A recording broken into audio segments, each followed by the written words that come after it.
সম্মানিত করদাতাগণ, আসসালামু আলাইকুম। আশা করি সকলে ভালো আছেন এবং সুস্থ আছেন। আজকের আরেকটি ভিডিও নিয়ে আসছি আপনাদের সম্মুখে। বিষয়বস্তু হলো বেসরকারি চাকরিজীবী এবং ঠিকাদারি ব্যবসা। যারা বেসরকারি চাকরি করছেন তাদের জন্য একটা পরিবর্তন চলে আসছে আগামী অর্থবছর থেকে।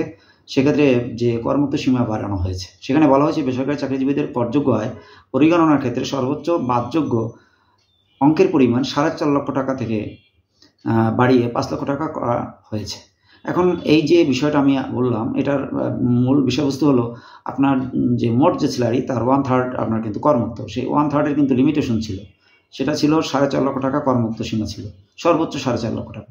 এটা বাড়িয়ে কিন্তু 5 লক্ষ টাকা করা হয়েছে। অর্থাৎ মানুষের আয় দিন দিন বৃদ্ধি পাচ্ছে। সেক্ষেত্রে আপনার যে বেতন যদি আগামী অর্থ বছরে আপনার 15 লক্ষ টাকা হয় ধরুন, সেক্ষেত্রে আপনি কিন্তু 5 লক্ষ টাকায় কিন্তু করমুক্ত সুবিধা পাচ্ছেন। এখানে আমার কথা হলো বেসরকারি চাকরিজীবীদের জন্য একটা সুবিধা নিয়ে আসছে, এটা একটা ভালো দিক।